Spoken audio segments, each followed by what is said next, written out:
Madam President, Madam Speaker, Mr. Chief Justice, members of the General Assembly, and fellow Vermonters. It's our tradition at the opening of the legislative session to come together and chart our course for the work ahead. Whether in times of peace or war, prosperity or depression, those who came before us felt the same hope and optimism we share today, ready to do the work, to take on new problems, and solve those that have eluded us for years. It's a day I've been part of many times. I've delivered, presided over, or sat through 21 of these addresses.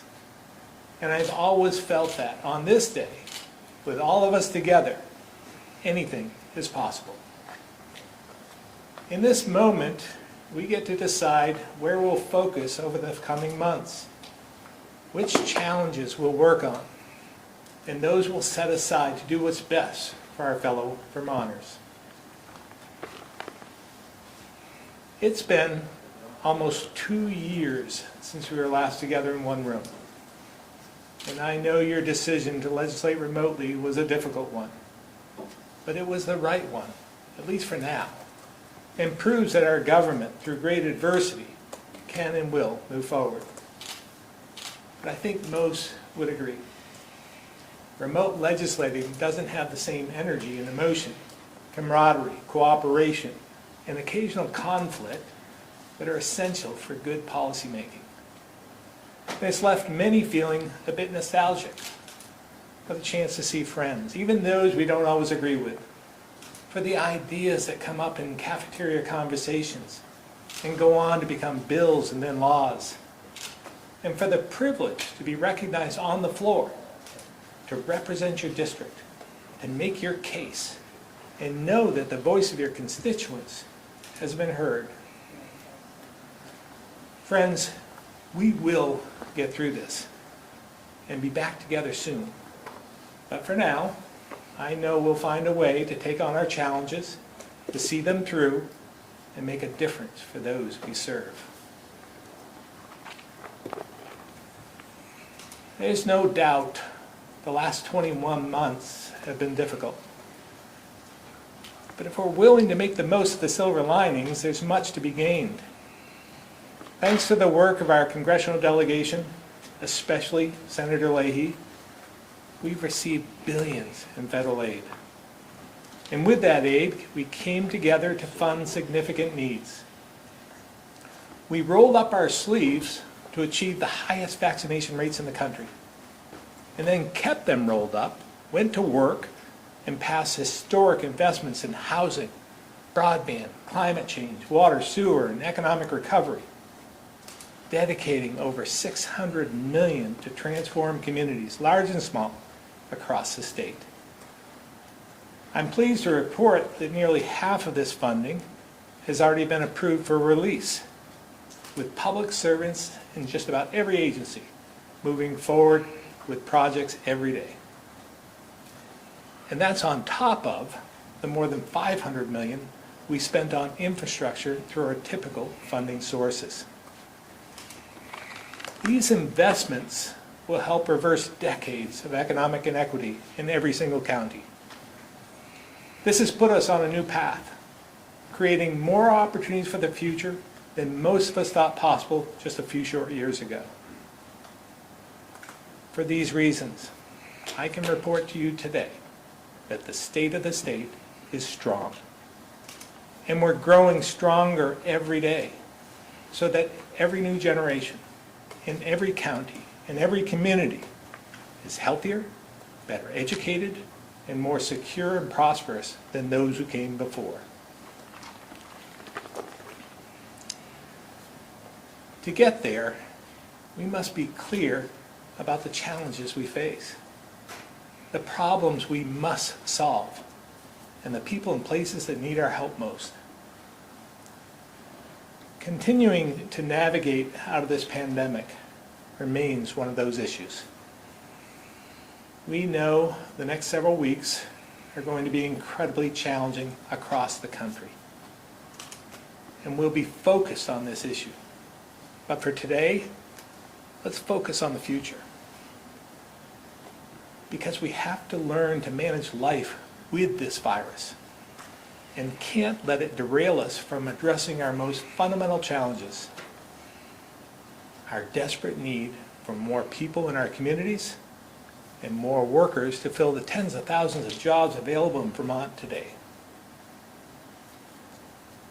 In January 2020, when the new virus was just a fleeting mention on the nightly news, I stood before you and shared my biggest concern: that for years our working age population and the number of kids in our schools had been shrinking unsustainably, creating deep economic inequity between the northwestern part of our state and everywhere else.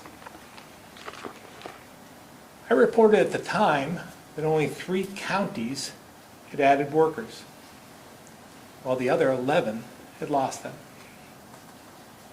Unfortunately, today, all 14 have lost workers, even Chittenden, with Windsor, Windham, Caledonia, Bennington, Essex, and Rutland down 15% or more since their peak. Statewide, we've seen our workforce decrease by nearly 30,000 since 2010. It's clear that while the pandemic didn't create this problem, it has made it much, much worse. The hardest part of addressing our workforce shortage is that it's so intertwined with other big challenges. From affordability and education to our economy and recovery, each problem makes the others harder to solve, creating a vicious cycle that's been difficult to break. Specifically, I believe our high cost of living has contributed to a declining workforce and stunted our growth. As we lose Vermonters who can't afford to live, do business, or even retire here, that burden, from taxes and utility rates to healthcare and education costs, falls on fewer and fewer of us, making life even less affordable. With fewer working families comes fewer kids in our schools. But lower enrollment hasn't meant lower costs. And from district to district, kids aren't offered the same opportunities, like foreign languages, AP courses, or electives. And with fewer school offerings, it's hard to attract families, workers, and jobs to those communities. Fewer workers and fewer students means our businesses struggle to fill the jobs they need to survive, deepening the economic divide from region to region. And for years, state budgets and policies failed to adapt to this reality. But here's the good news. This is the moment we've been waiting for. We've been making headway on these issues for the last 5 years, putting ourselves in a position to reverse our workforce trends, revitalize every county in our state, and secure the future we've envisioned. One where Vermonters can find a good job, a good school, and an affordable home in each of our 14 counties and 251 cities, towns, and villages. Where kids in the smallest communities have as many opportunities as kids in the largest.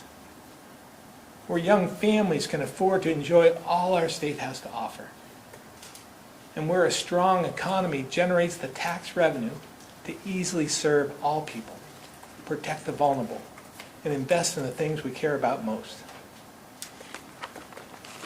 I'm more optimistic than I've ever been that this future is within our grasp. But we've got to work together so we don't squander this once-in-a-lifetime opportunity to truly transform our state. 5 years ago, I said, when you're in a hole, stop digging. My friends, today I'm happy to report we're out of that hole. And we're sitting on a pile of bricks, mortar, lumber, and steel. So let's grab hold and start building. Now, we know this won't be easy. It's going to take all of us committing to this goal and pulling in the same direction. And I want to acknowledge up front that I won't have all the answers. Many solutions will come from local communities and legislative committees. You can expect proposals on my end to be geared towards workforce. Because whether it's training and recruitment, childcare, tax policy, housing, healthcare, infrastructure, or climate change, we must reverse our workforce trends. And just so we're clear, for any legislation to have my support, it cannot make this problem worse. If we look at everything through this lens, if we have the discipline to stay focused and don't get distracted by the antics of an election year, I have no doubt we can succeed far beyond the incremental steps of a typical session and make significant, lasting, transformative leaps forward.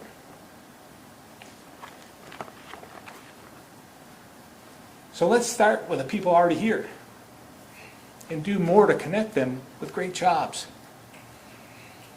First, our internship, returnship, and apprenticeship programs have been incredibly successful.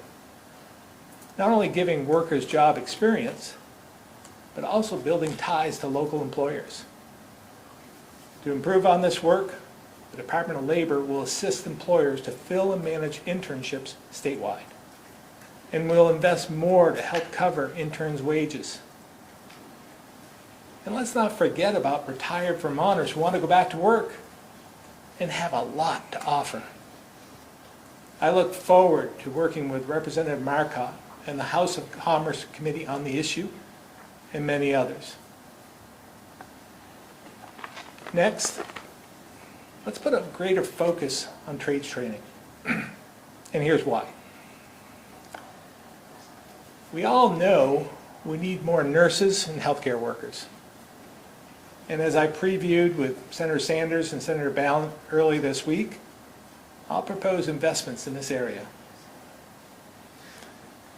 But if we don't have enough CDL drivers, mechanics, and technicians, hospital staff won't get to work.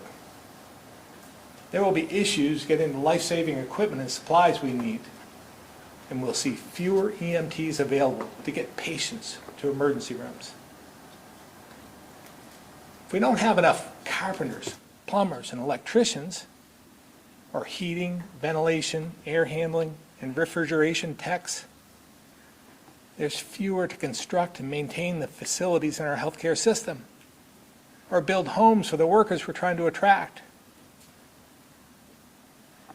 If we make smart changes to current policy, we can open the door to career and technical education, giving kids multiple paths to a lucrative career and filling these crucial jobs.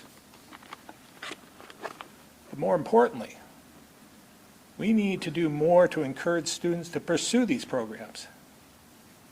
And I can say, from my own personal experience, it's not easy to choose the CTE track, even when it's your passion. For far too long, we haven't done enough to point students towards these great opportunities to build a real future for themselves. It's time we end the stigma around CTE, because the fact is, many of the smartest, most successful people I know are in the trades.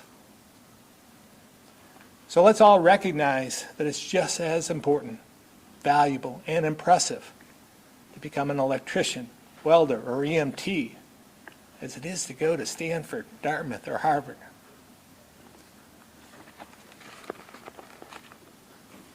Our strategy to grow the workforce can't just be about training. It must be about meeting the needs of families.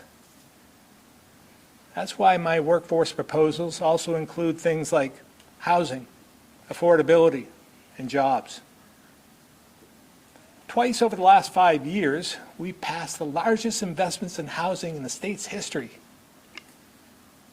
Last year, we focused heavily on permanent housing for homeless Vermonters.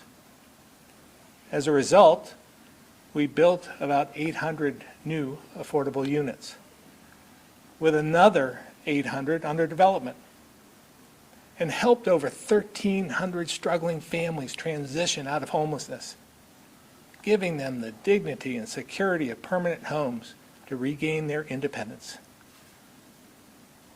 And to help with heating costs and reduce emissions, we're working to deploy the $20 million in weatherization funds passed last year. Now, this is important, but it's not enough. And it doesn't really get at the heart of the problem. The lack of decent, affordable homes for middle-income families. Without it, workers we have can't afford to move up. And the workers we want can't afford to move in. We must recognize housing policy is workforce policy. If you'll work with me in budget adjustment to allocate $80 million more, we can show we're fully committed to this cause. And in the budget I'll present in 2 weeks, you can expect to see another $100 million. Because it's time to get serious about putting the benefits of a good home and a good investment within the reach of every Vermonter.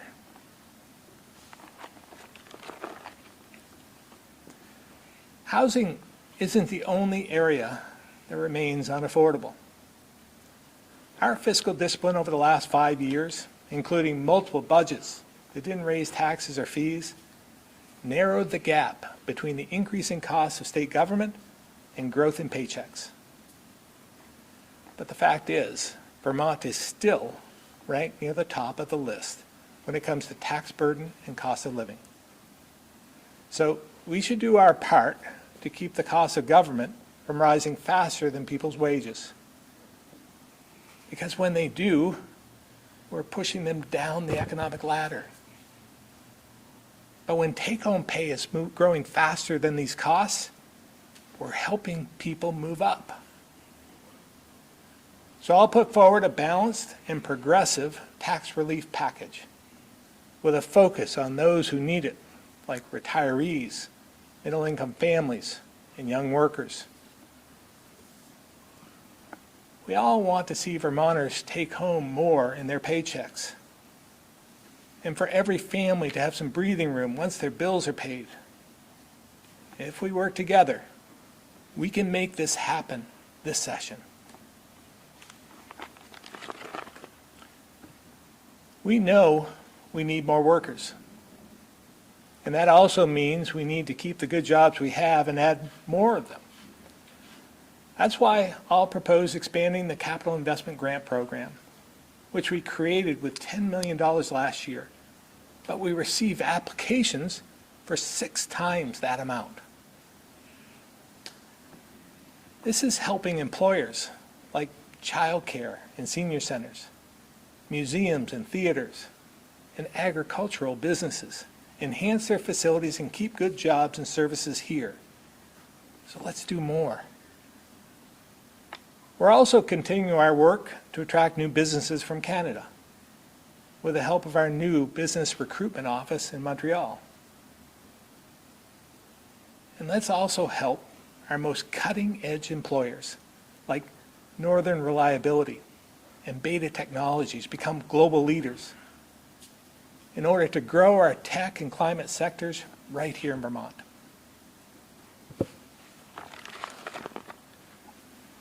As I've said many times, if we build the strongest cradle-to-career education system in the country, it'll be one of the best economic development tools we could ever ask for. And this means looking beyond pre-K through 12. We've worked together to increase the state's investment in childcare by over 30% since I took office. To build on that, I'll propose changes to our child care financial assistance program to increase access to quality care and learning. And alongside this focus, 2 years ago at my request, we started down a path toward universal after-school and summer programs. Last year, we joined Senator Sanders, schools, and private partners to take some big leaps forward. Through our Summer Matters initiative, we added 30,000 more summer camp slots and about 240 more weeks of programming. And we'll do it again because we should be offering these opportunities to young Vermonters year-round. This initiative came at a time when our kids desperately needed to reconnect with friends, get outside, and just have fun. Because we must acknowledge that many of the difficult decisions we made to keep people safe before vaccines, while necessary at the time, had negative effects. These are the real-life consequences we must consider when thinking about returning to restrictive pandemic measures.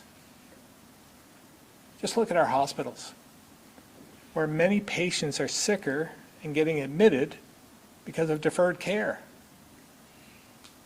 Or our mental health system, where demand for crisis services has never been higher.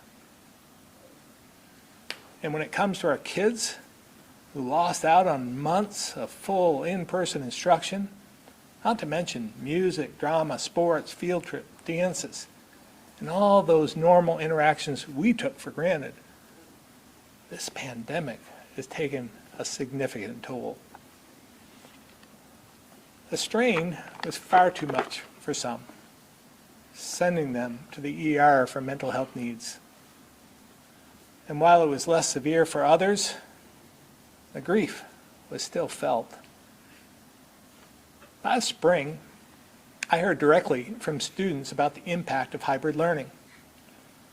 A 13-year-old from Fairhaven put it best. She said, "Not being able to enjoy school and socialize with friends has made a lot of us feel lonely and down." And she asked me, and I quote, "to bring back some enjoyable activities so students will look forward to going to school." From academics to extracurriculars, we have a lot of ground to make up. So the Agency of Education, Department of Mental Health, and schools are putting $285 million in recovery dollars to work to address social, emotional, and educational gaps. I know teachers, parents, school nurses, and administrators are working harder than ever to make up for these losses, all while dealing with high case counts. I thank every single one of them. I know it's not easy, but it's so much better for students to be back in school. Please know, we're in this together. And for the sake of our kids, we must keep moving forward. As I said, they're not the only ones impacted by the state of emergency, which is why we need to remember that COVID-19 is not our only serious public health challenge. And we can't continue to address just one at the expense of the others. Our mental health system is facing serious stress. And it's not uncommon for emergency departments to have many people in mental health crisis as they await treatment, which is why we'll continue to increase the number of mental health beds throughout the state. And I'll ask you to expand our mobile crisis pilot and suicide prevention model to make sure when our friends and family, neighbors and coworkers need us most, we have the tools to help. And while we did our best to support those struggling with addiction during the pandemic, the data is clear. It wasn't enough. So my budget will expand prevention, treatment, and recovery efforts. Supporting those dealing with substance misuse and addiction have been a priority and a commitment we've all shared for nearly a decade. No matter what other challenges come our way, we cannot weaken our efforts to reduce the number of Vermonters struggling with drugs and alcohol the number of families it touches, and the lives it claims.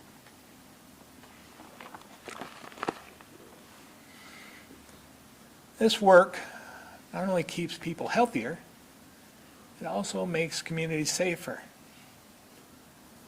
As we modernize law enforcement policy, we can't forget that police and other first responders are essential to public safety.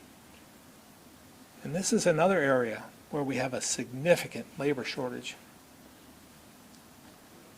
The work we're doing to continuously improve fair and impartial policing is necessary and important. And much of it is being led by our state and local officers themselves. We've also taken meaningful steps like universal body cameras, new training, and a statewide use of force policy. There will always be more to do, but we must account for what's already being done and make sure we continue to have the tools and the people to serve and protect our communities.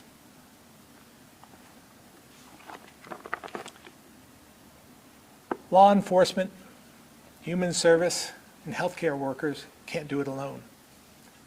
So let's recognize that safe communities start with strong communities. Investments in infrastructure like water and sewer, broadband, and climate change resiliency will help increase economic equity and strengthen our communities from region to region. This is exactly why the ARPA investments we made last year were so important.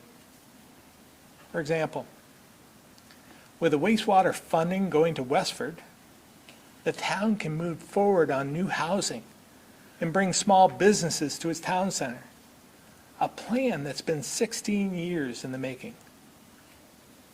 We're also working to help Montgomery with its plans for a similar project that will also bring jobs and housing. And with our investments in broadband, we'll bring fiber to people who, for far too long, have had little or no access to this service. But only a portion of the $1 billion proposal I presented was funded. So this year, we'll ask for the rest of it. Just making the investments isn't enough, because it remains difficult and expensive to build here in Vermont. So let's continue expanding tax credits for our downtowns. And let's add more tools to revitalize vacant and once vibrant properties, including some of our shuttered campuses, like Green Mountain College in Poultney, and old industrial sites, like Jones and Lamson in Springfield. There are many ways to strengthen our communities, and we finally have the funds to do this work. But we must ensure our regulatory system doesn't become the bottleneck that holds us back. So I'll once again ask you to bring our 51-year-old land use law into the 21st century. Given the time constraints on the federal money and the need to move quickly in order to truly make the most of this incredible moment, the time to modernize Act 250 is now.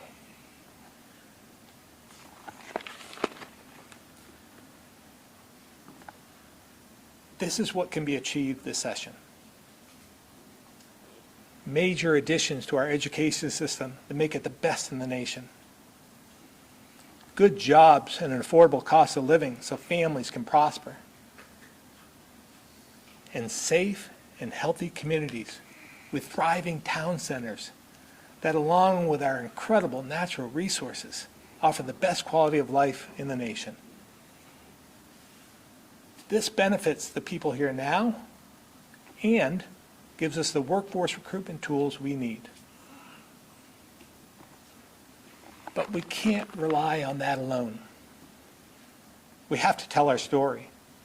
We have to make sure people know all we've done to make Vermont such a great place for families and workers. And we have to make it easy for them to move here. So I'll again propose a comprehensive relocation package that makes the best use of marketing dollars to identify and directly reach people who have past ties to or current interest in Vermont. Like young adults who moved away after graduation, or those who enjoy the outdoors. In addition, my budget will support the Senate's Worker Relocation Program with some changes to bring in more families who contribute to our communities, schools, and economy. And let's finally eliminate the tax on military pensions.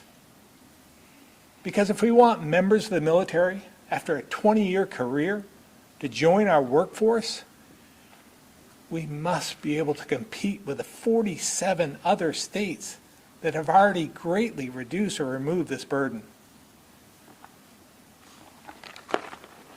In the past, we've worked with Secretary of State Kondos to improve our licensing laws, becoming one of the first states to give credit for experience gained in the military, accepting more credentials from other states, and speeding the process for licensed alcohol and drug counselors. This is putting more skilled professionals to work. So let's further modernize these laws. And when bringing in more people, we should go beyond our borders to welcome more refugees, especially the Afghan allies who served alongside our servicemen and women in the global war on terror. Because the truth is, we need them. And more importantly, welcoming refugees is the compassionate thing to do. It's the right thing to do. And it's the American thing to do.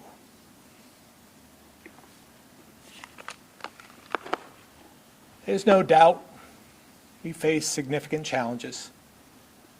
And fixing one is dependent on fixing several others. But we now have the resources to make a big difference. And that's exactly why this is such a unique moment in our history.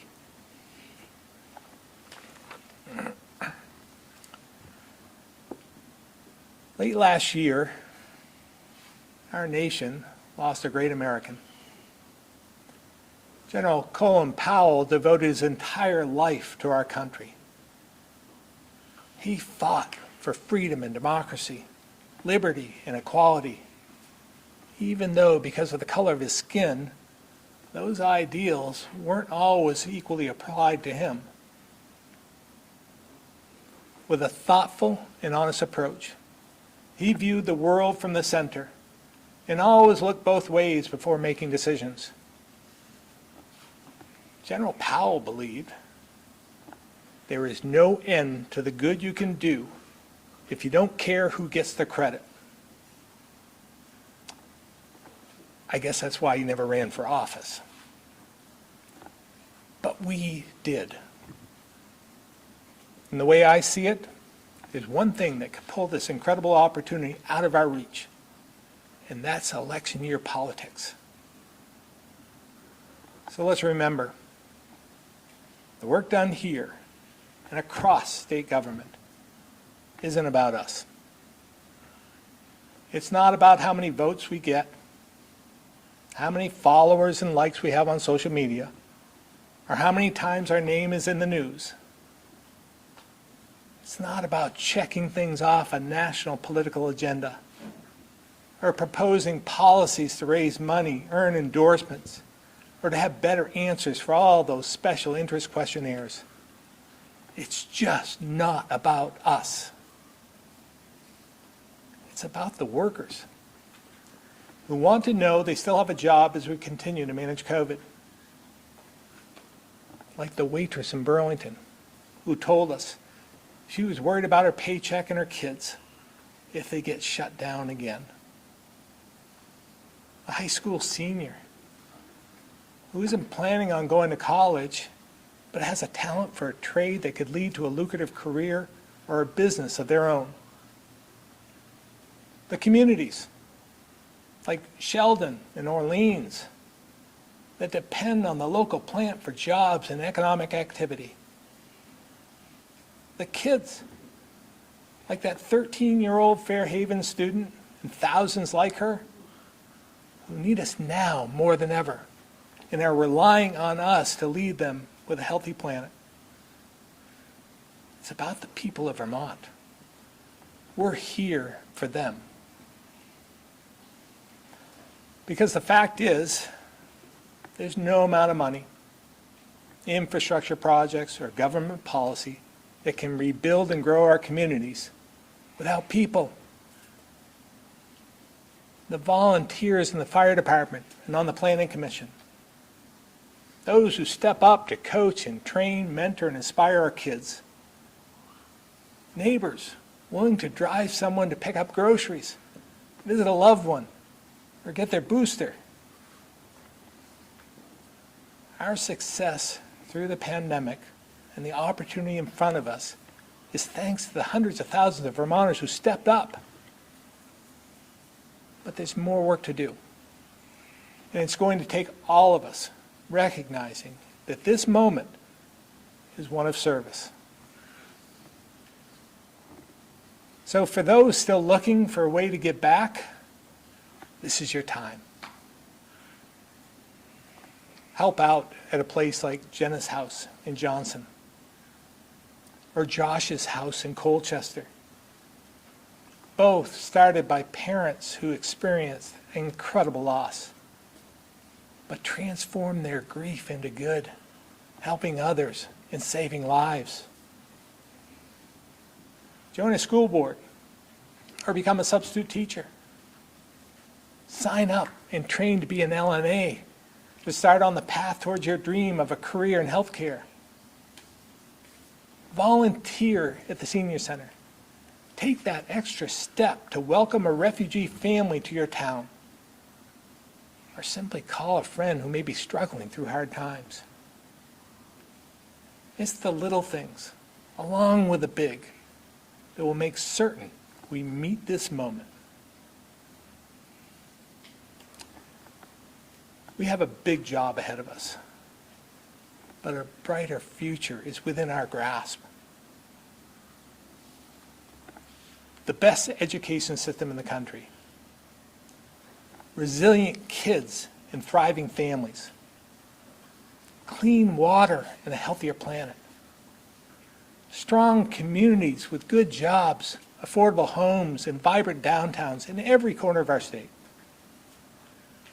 Friends, this is all within our grasp. We just need to reach out together and take hold. I thank you so much for listening.